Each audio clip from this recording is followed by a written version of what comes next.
So I want to start off with a story within a story. And our story begins with a knight, a medieval knight. And like all medieval knights, K-I-N-I-G-H-T, all medieval knights, he has to go on a quest to find the princess who has been captured by the dragon. So the medieval knight goes out, and he's all excited because he gets to go get the princess and be a hero. And he gets to the mountain where the dragon lives, because everybody has to go to the mountain where the dragon lives. And he goes up to the door at the center of the mountain where the dragon lives. And he goes to open it up to begin the heroic portion of his quest. And he realizes that the door is locked. So he's like, the door's not supposed to be locked. So he sort of twists and turns it a little bit more, and he's like, this isn't the narrative. And he starts to get nervous. And he turns it some more, and it still doesn't open. And he pushes harder. He starts to bang his legs against the door, bloodying his knees, and it doesn't open. He bangs his head against the door, bloodying his head, and it doesn't open. The knight becomes completely crestfallen that he won't be able to finish the quest. He continues on this for a couple of days with no success, and turns around to return back to the kingdom, his head drooping, anticipating that he'll have to deliver the shameful news that, unlike all of the other knights in history, he has not been able to complete the quest.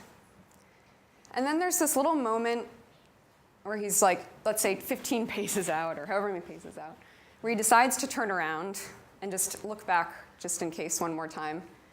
And when he does that, he realizes that there's 2 other doors in the mountain that he hadn't noticed on his way in because he was so fixated on that one door, because all knights have to go through that one door. So he's like, I'll give it one try before I go back. And he goes and tries the right-hand door and turns the knob. It opens up, and he's immediately able to walk through to continue his quest. And the rest is, ta-da, end of story. He saves the princess and lives happily ever after. So I heard this story from a woman who called herself Anne from the World. Anne was a very quiet, relatively old African woman who sat in the corner of a soup kitchen where I worked when I was at the end of graduate school. She came over and told me this story. I had no idea why, but she felt I needed to hear it, and she complimented me on my skills. She'd watched me come in every morning at 7 a.m. and leave every day at 3 p.m. because I needed to come to the soup kitchen and work because I was so depressed and so scared about my future career at the end of my time in graduate school that I had to leave school for my own safety and mental health and work in a soup kitchen, serving women who were homeless. It was a women's only soup kitchen because these women in Boston spent their nights sleeping in shelters where they were often raped and abused by men. And this was a sanctuary for them during the day. My mother had recommended I go to the soup kitchen for months, and I resisted, thinking that I could finish it at graduate school and be the perfect person who would become a professor at Princeton. And I eventually cracked, and it saved me. And Anne saved me. And I'd never spoken to this woman. I had no idea why she knew I needed to hear that story, but Anne knew. So I got back to graduate school a couple of months later, having spent, let's say, 2 years running up against that door with bloody knees and a bloody head as I felt I needed to follow the path that had been laid out for me as a graduate student in, of all things, comparative literature. So I was planning to be I was an expert in Isaac Newton, René Descartes, Leibniz, and Hume, David Hume, my namesake, and was basically qualified to be a professor of the Enlightenment with a focus on French literature. And as you can imagine, in these days, and I absolutely support STEM, and I think there needs to be more investment in STEM, but these days the humanities are invested in even less. So I was signing myself up for a job pool that would have 1 to 2 openings per year. And the likelihood, the fate I thought I was signing up for was either land that lucky job at Princeton and validate myself, because I was coming from Stanford, and you only actually succeeded in my mind if you got that one job, I don't know why it's always Princeton for me. I have some weird association with it. It could be Columbia or Harvard or whatever. Or fail. So I didn't know as I sat there, and I thought I was an introvert, and I thought I was somebody who really wanted to read books. I didn't even know that I was an extrovert. And I didn't know if I was too scared to fail or too scared to succeed. And I had no idea how to make that judgment because my mother has run sales for large tech companies. My dad was an engineer. He last worked on the IBM Watson team at IBM. He built Lotus Notes. He was there for a million years. So my parents came from this tech background. And here I was trying to pursue a career as an academic. They couldn't help me. Everybody at graduate school was completely focused on that career path. You couldn't go into private industry. You couldn't even go into the public sector. You just had to become an academic. They couldn't help me. So I had no one really to turn to for this advice. And I had the best failure of my life. And the best failure of my life was that I had 5 years of funding to get my PhD. And then we could apply for a 6-year fellowship to continue to write our dissertations. And I had to do that application in the midst of my depression when I went home and worked in the soup kitchen. So my application was like the worst. It really wasn't all that good. I was like, I don't even know if I'm gonna be living, and here I have to write this thing. So they turned me down. But by the time I got the news where they turned me down, I was really at this point where I was like, I was very more seriously considering going into private sector, but I was still sort of like, maybe I'll do that, maybe I'll do that. The fact they turned me down was the best news of my life. I remember getting the rejection letter, and I was like, done, going into industry. Now, having made that decision, that gave me clarity, and I had this amazing opportunity that led to a breakthrough that changed my career. So my good friend Anais St. Jude, she was in her 40s. The prospects of her going down that academic career path with a daughter who was 13, based in Menlo Park, she'd have to move herself to like Tennessee, uproot her daughter's life. She was divorced and she had to sort of be there to be able to share custody with her husband. She really didn't even have an option based on her personal life to move. So she created this program called Bibliotech, which was to demonstrate to the Silicon Valley community that PhDs in the humanities also have value to add to the tech industry. And that while the engineering PhDs get to go in, they don't have to start in entry-level positions, because they've got the PhD in machine learning, they're getting paid $1 million a year by Google and all the salaries that the folks at the Vector Institute and U of T get these days. PhDs in humanities, we kind of are like, our resumes don't even get looked at, we get entry-level jobs. So she wanted to change the dialogue there. It was a bit like Move the Dial, right? We really wanted to sort of stand up for this other sector of capabilities coming out of academia. And she had friends in high places. So she put together this conference with Reid Hoffman from LinkedIn, Marissa Mayer, who was at Google at the time, Jeffrey Moore, my good friend Michael Kurkuska, who is at Greylock now, he was at LinkedIn, Bob Tinker, former CEO of Mobile Iron, Mike Moritz from Sequoia, et cetera. And thank God I decided before that conference that I wanted to go into private industry, because I was this guinea pig where we got to do pitches on our dissertation research as if we were presenting startups to this audience of folks like that. And they all looked at me, and there were 6 of us or 7 of us. Actually, one of them has become a current colleague at Integrate, which is awesome. They came up to me after I gave my talk. My dissertation was about habit as a form of knowledge in the 17th century, and actually habit is very impactful for growth techniques for consumer products these days. And I tied the two together and said, here's why my dissertation research is relevant. They came up to me, and I got 15 business cards that were like, you're an athlete, apply to my company.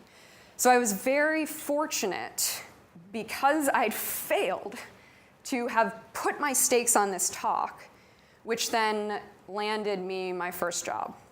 So I think the first lesson, as Janet imparted her lessons, I would say sometimes failures are successes in disguise. We just don't know it until retrospect. So in the minute, it hurt. I mean, it hurt so bad I had to leave California and go home to my parents and work in a soup kitchen to keep my mental health stable. And yet, in retrospect, best thing that ever happened to me. The second lesson I'd like to impart is that I didn't care. I mean, my friend Anais wanted to justify that we could start in non-entry level positions.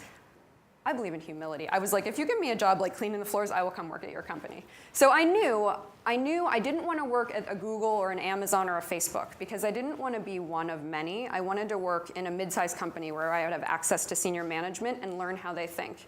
I also knew I didn't want to work in a tiny startup and be like the head of sales from day one, because I had no idea what I was doing.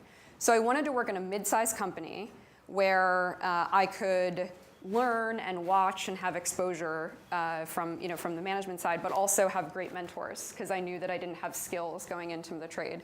And so I happened to get this job as the marketing content specialist for Intap, which is a legal software company in Palo Alto. I was totally bored by what they did. They provided sort of time management and business applications to law firms. I wasn't totally jazzed about being the marketing content specialist, but I was like, I'll take it.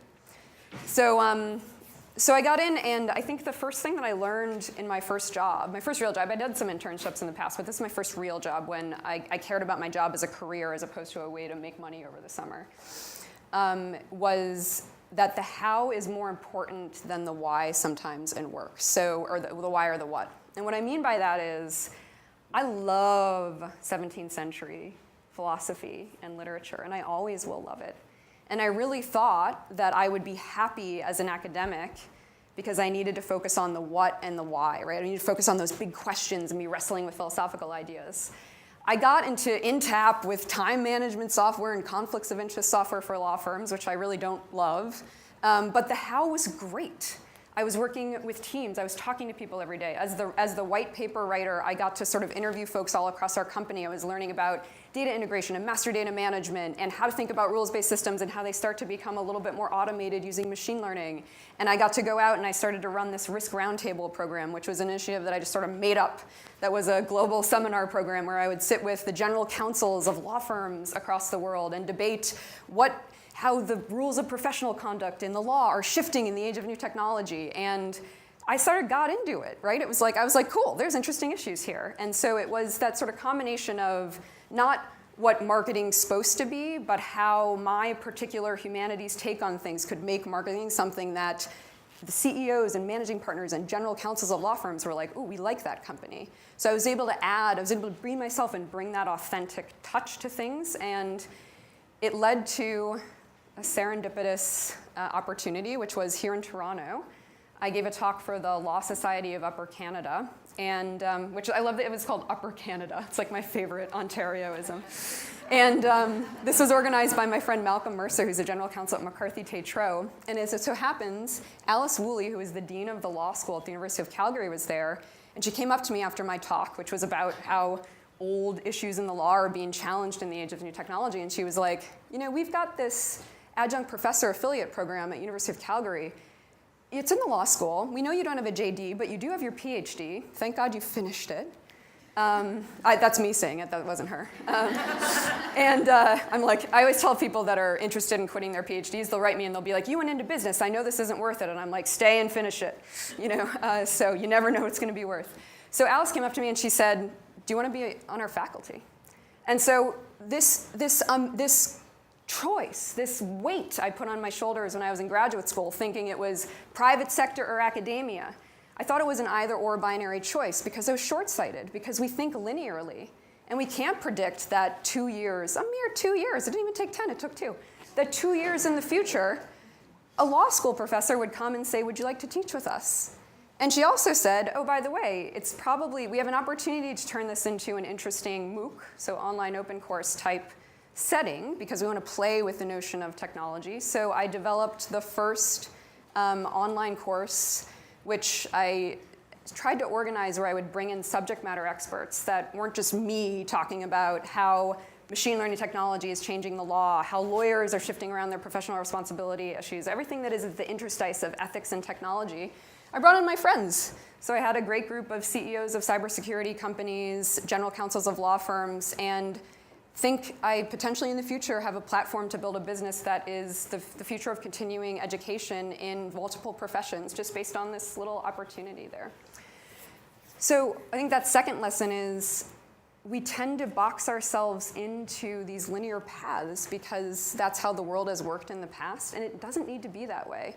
Janet's company, Janet's firm, Real Ventures, is investing in this company, Element.ai, in their portfolio that's blurring the boundaries between academia and the private sector. The world is really changing, and it's no longer an either-or type choice. You can do both. So after working at that legal software company, I was ambitious, and I was frustrated in my role. And I said I was approached by an entrepreneur who was a practitioner doing information security companies for large law firms. And he wanted me to come on as business partner, and I said, I'll do it. My second or third day on the job, I found out what I actually signed up for. I found out that we were auditors who would go into law firms and ensure that they were compliant with the security standard, which is, it's for some people that's great work. For me, it wasn't really all that creative. It's very process-oriented. I cried. It was like, oh God, what have I signed up for? But I wanted to be resilient, and I stayed in the job for a total of 8 months. I wanted to leave on day 2. I stayed for 8 months.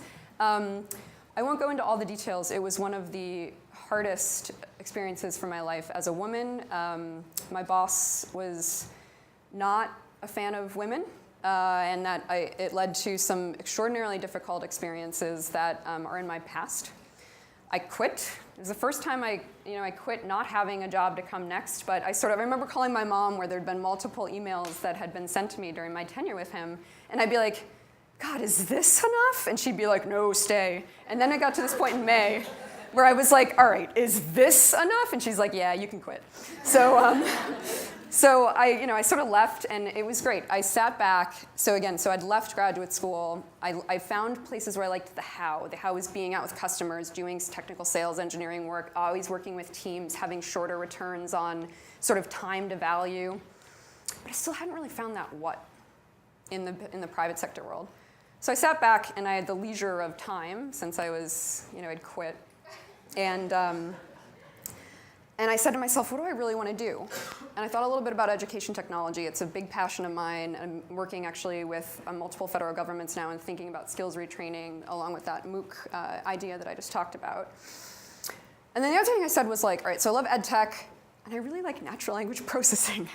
I was like, I was fascinated in graduate school by the fact that computers were processing language differently than humans were. So when we communicate with one another, we think about the grammar of sentences, the order of words, and then these computers come in and they just use statistics, and they don't even think about language like language, and yet they can do things like translate now between different languages or automatically summarize text, but they don't summarize it like we do, and I was totally fascinated by that. Okay, so I said I want to go into AI. And I got a big break. A woman named Hillary Mason, who is a guru in the field of data science, had an AI research lab in New York City called Fast Forward Labs. And she was unexperienced enough to bring me on as her head of sales. So no one else would give me a job as head of sales, but she did. And it was the best decision of my life. I joined a super awesome team of about 8 awesome machine learning scientists and took the business from $100,000 in revenue to $3 million over a couple of years. During that time, I basically got a graduate degree in machine learning, which was great from a non-technical perspective. I'm not a coder, but I know my way around all of various techniques. So I always sit between the technical teams and I talk machine and I talk people. I then was reached out to by Georgian partners. I know some folks on the Impact team, and they said, we've got this really cool company up in Toronto called integrate.ai, founded by a man named Steve Irvin at Facebook. It was a one-person company at the time, and Steve was looking for a team to help build it out. So I was reticent to move to Toronto coming from New York, but I'd heard about Jeff Hinton's work in the Vector Institute. I knew about Yoshua Bengio over in Montreal. I knew about all the awesome stuff going on in Alberta, and I had this intuition that Canada was the place to be. So I said yes. And I'm here, and don't regret it for a second. Thanks.